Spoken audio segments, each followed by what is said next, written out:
My very essence begins to wane. Sweet, sweet agony.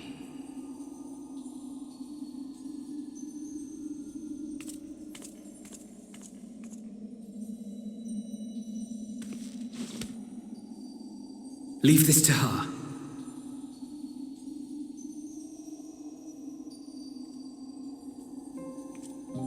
Come to deal the coup de grace. Good.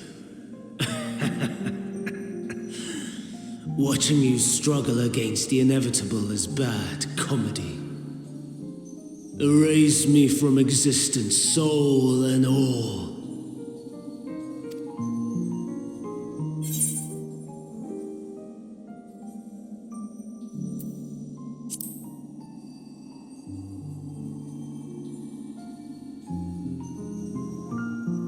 How would you know that name?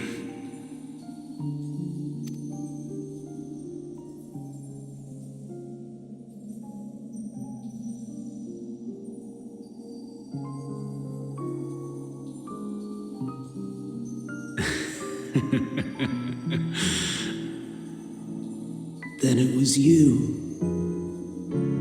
in Elpis, with Venat. The final pieces fall into place.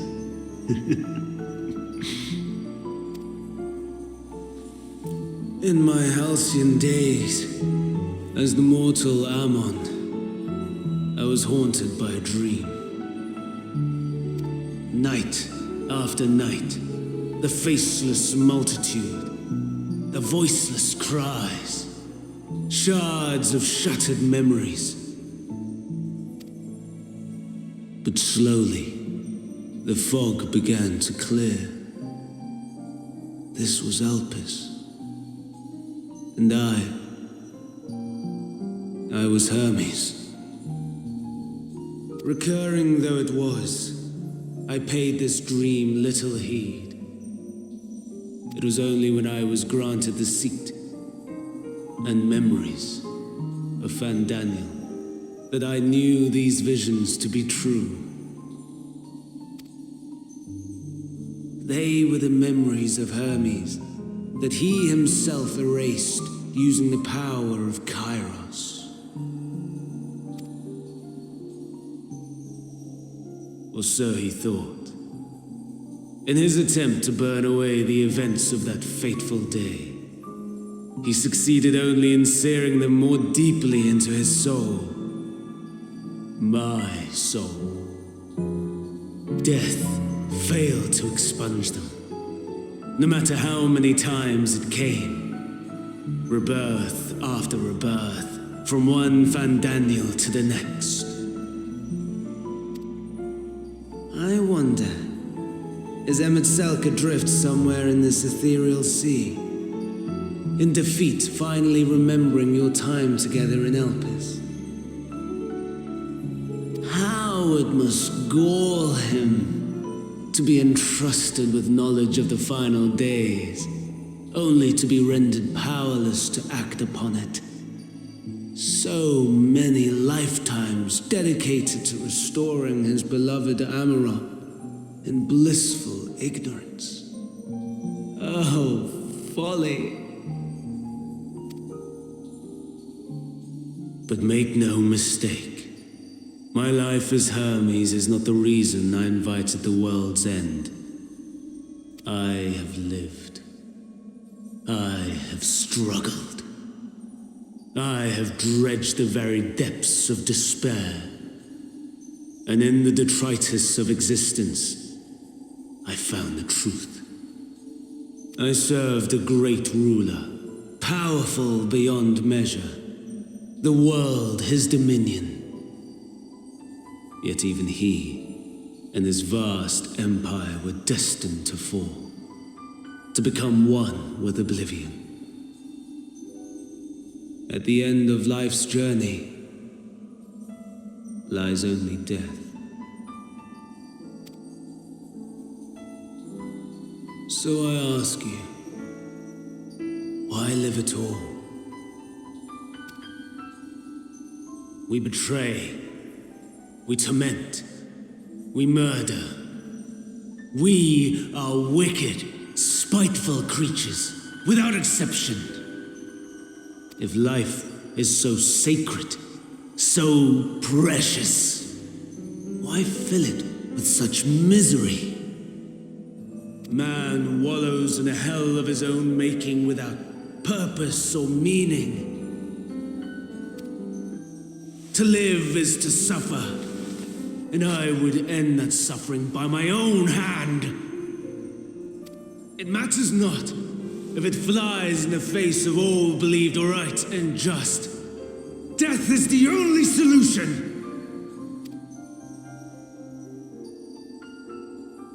That is my truth, my answer to the question. And yet, even as the words pass my lips, I am filled with doubt. Has my search reached its end?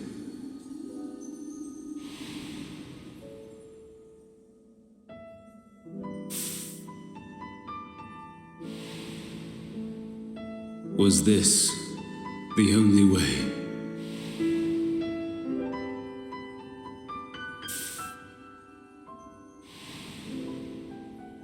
After all these years,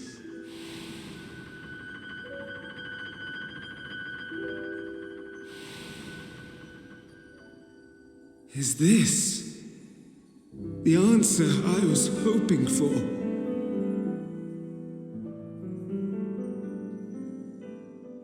The lamentations of the damned. How it vexes me to see your conviction falter at the last. Van Daniel, still clinging to existence, I see. You, who champion death so fervently, unwilling to accept your own, refusing to be purified and swept into the sea of souls, as do I. We prisoners to memory, watching as the world turns.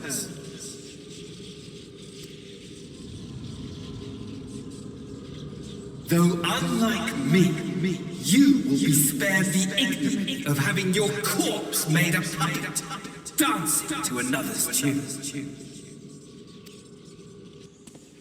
Is that Arcee? How very astute. But let me be clear, I have not come to consort with the likes of you. Nor have I come to bemoan the state of the world following my untimely demise. In fact, I delight in mankind's downfall and the anguish it brings the savior of the savages. If I played some small part in the chaos, all the better. Not that I was in any position to resist. But to be made accomplice to the betrayal of Lord Xenos.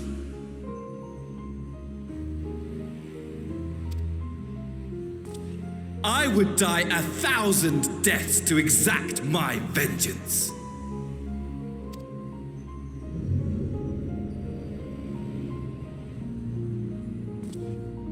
Now you are at my mercy. I shall drag us both into oblivion, and you will never see the fulfillment of your magnum opus. Even should you be reborn, your desperate search for answers must start again.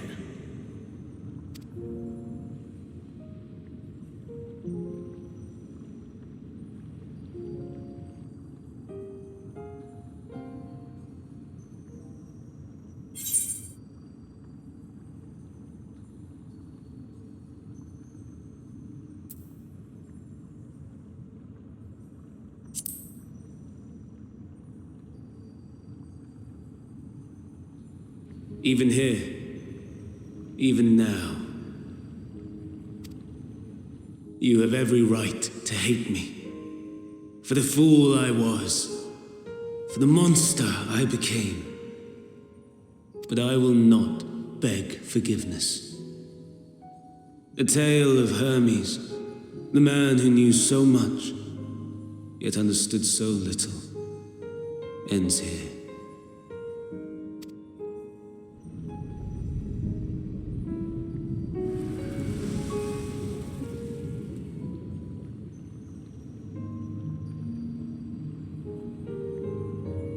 Don't try to follow me. I had more of you people than I could stomach in life. Never mind in death. Likewise, I pray we do not meet again. You had better hope not.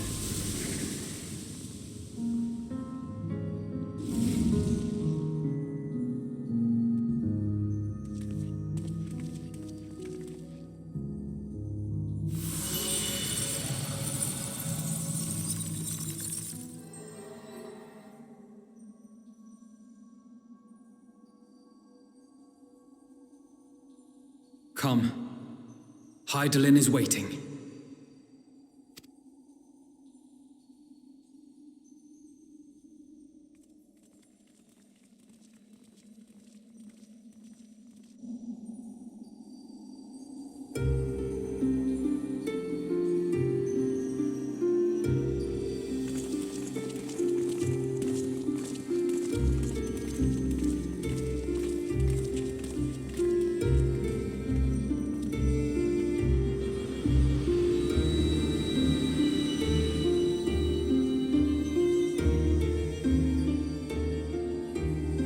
Brave travelers, I welcome you.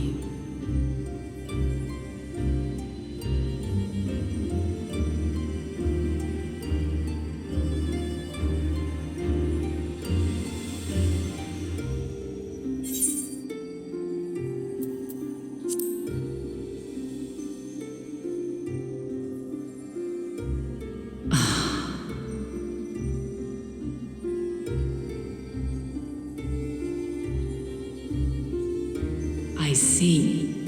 Thou didst journey unto Elpis. And now, the rivers of time converge.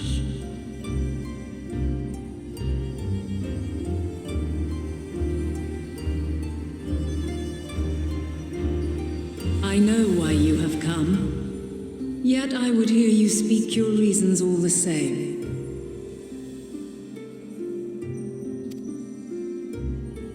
You created the moon to deliver mankind from the final days. But is that really how it has to end? We do not wish to abandon this world. We want to protect the source and all of its shards. To flee is but one of two paths. The other leadeth to Meteon, far beyond the stars, where she doth chant creation's requiem.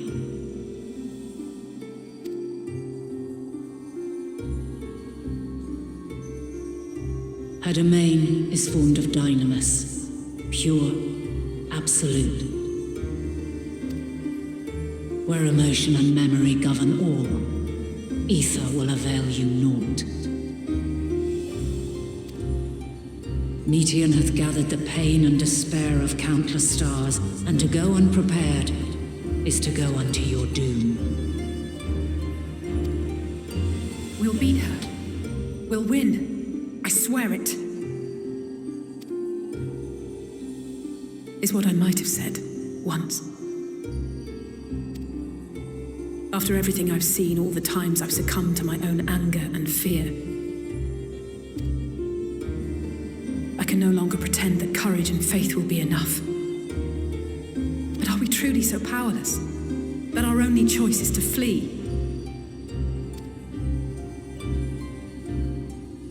Far from it, my child.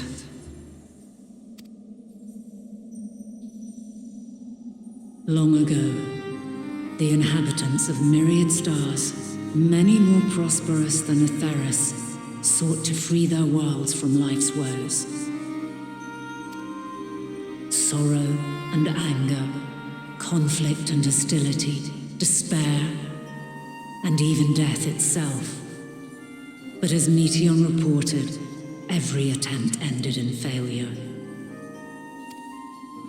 Darkness abideth within every living being and can never be cast out. Neither reason nor faith can challenge this immutable truth. To live is to suffer, and in suffering, find strength and purpose and hope.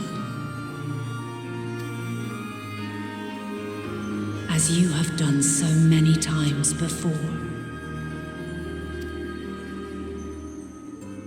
Thou dost pursue an impossible dream, yet knowing this, you pursue it nevertheless, and thou hast learned to depend on others as they do thee.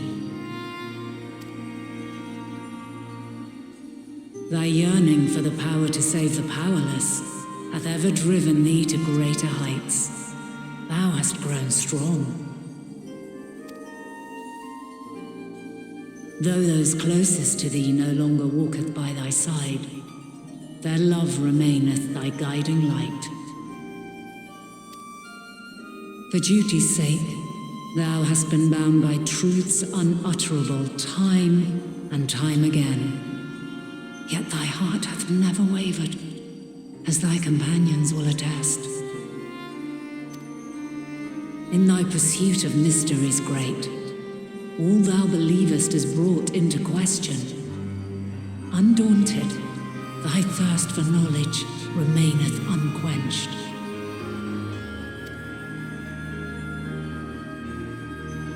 The fires of hatred that once burned in thy heart burneth no more. From their ashes doth spring the light of love, warm and pure. As witness to black calamity, thou despaired at man's helplessness. Resolved, thou didst unite a distant world on the brink of collapse.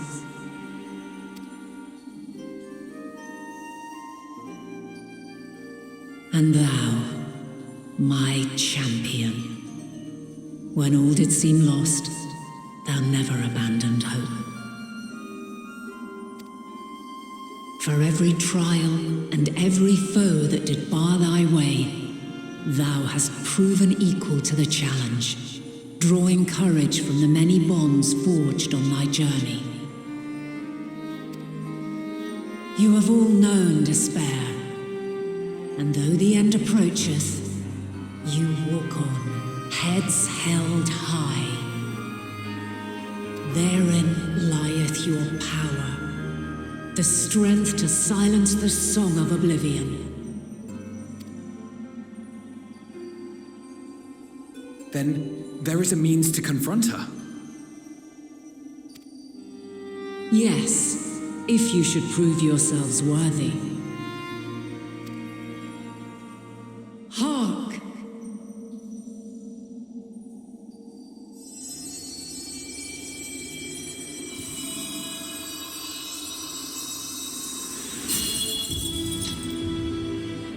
Nigh impossible is it to send mortals to the edge of the universe. Should you fail, there will be no second chance. As the will of the star, I ask of you this. Do you possess the fortitude to stand firm when all around you doth crumble? Do you possess the faith to vanquish despair itself? Should you lack the strength to best a supreme deity, I cannot allow you to make the journey. You must leave this star and never return.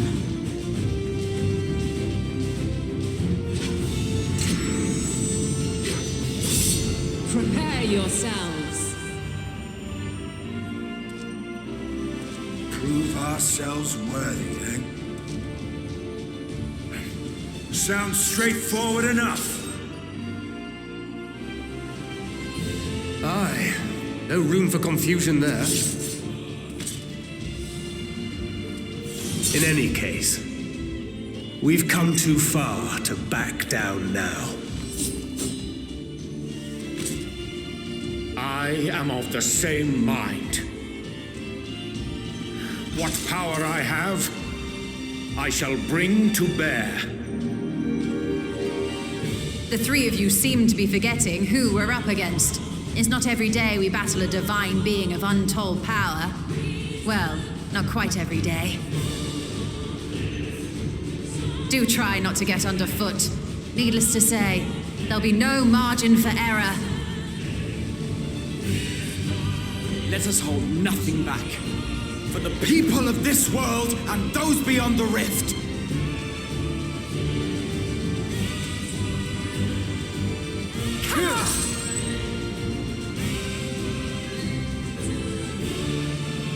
Alas, the question I posed to thee in Elpis hath remained unanswered these long years. I would hear thy response, warrior of light, shouldst thou emerge victorious.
At last, man has the strength to...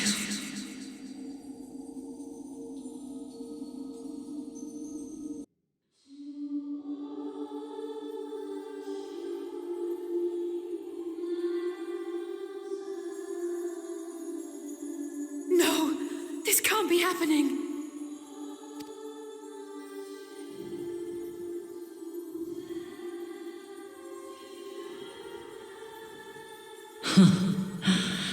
Though my power is in constant flux, I have always kept a reserve for this very moment.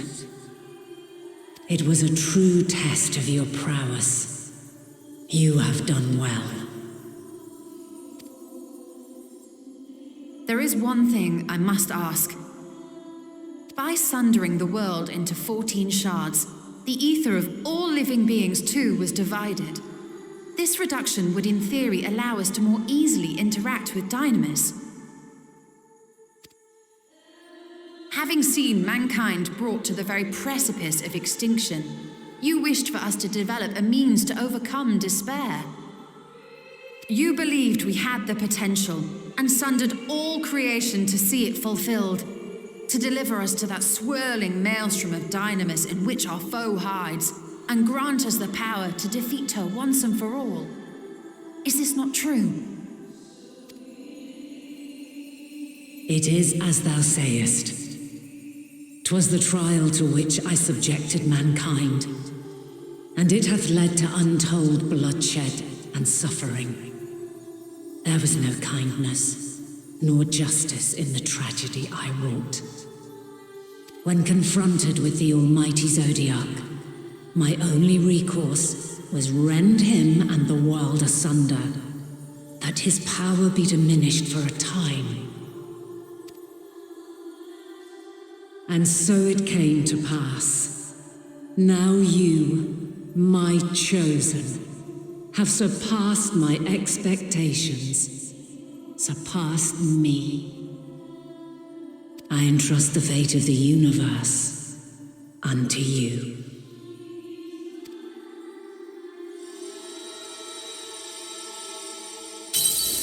This crystal contains the memory of Meteion's passage through the stars. Deliver it unto the Loporrits. They will guide you to her.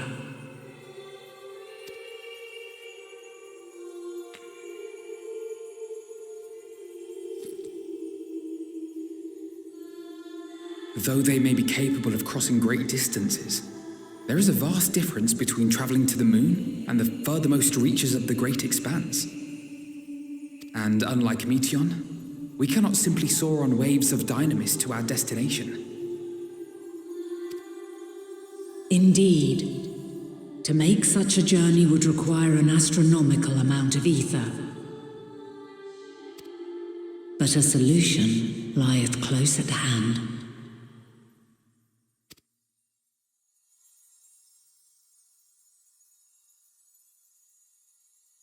Of course.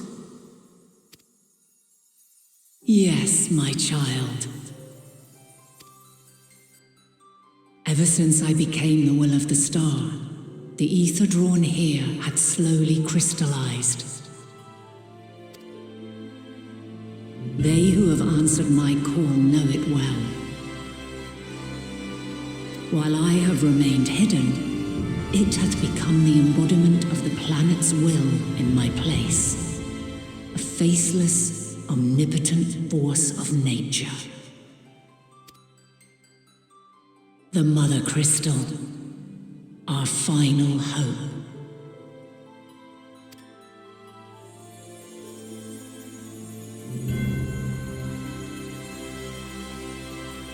Alas, I can do no more. The fulfillment of this task doth fall to you, my chosen. Now, heed these words. Darkness and light, despair and hope, as goeth one, so goeth the other. Become light, become hope.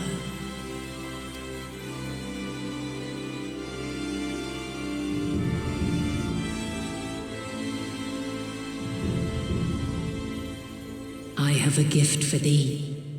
Come closer.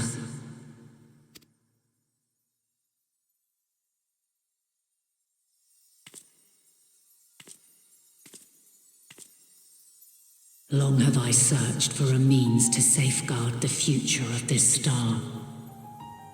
Though I knew failure after failure, by recalling thy tales and my promise to thee, I found the strength to carry on. Though the world is ever changing, thy thirst for adventure hath never waned. Thine unshakable resolve never ceases to amaze, to inspire. As a mark of my gratitude, I bestow this final gift. Thou dost possess the crystal of Azum, yes?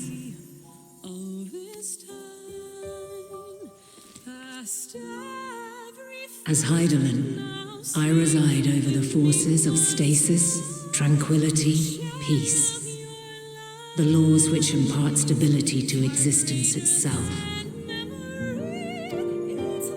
I will weave this self-same power into the crystal, granting thee mastery over matter, to give form to the formless. Use it wisely, or it will not last indefinitely. As thou hast seen on thy journey through the ethereal sea, souls are drawn to thee. Mayhap this trait will prove to be a boon rather than a hindrance.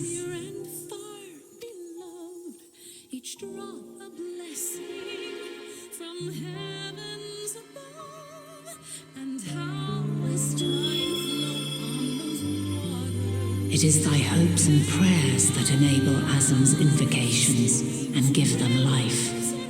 So keep them close, but pray, remember this. When the way forward is hidden, even from the mind's eye, look not to the invocation, but within yourself.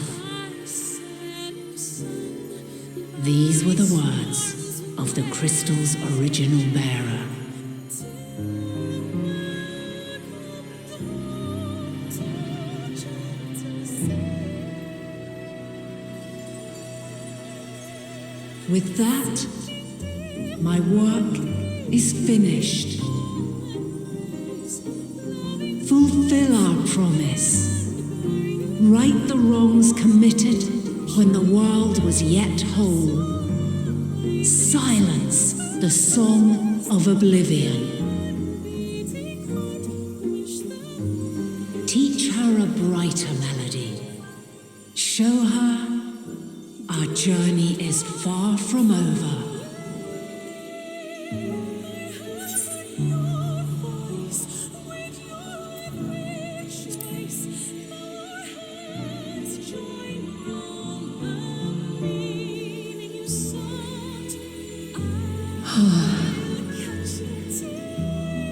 Of this, I have no doubt, for yours is a light brilliant beyond measure. Long after I have gone, though not even my soul remaineth, my love will be with you forever, my dearest children.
There you are.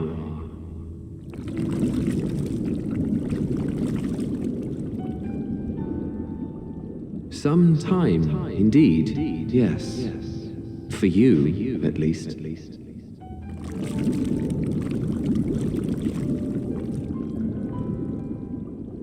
Believe me, I'd meant to get some proper sleep. But here we are, drifting along instead. Well, you too. And so we remain to watch and wonder.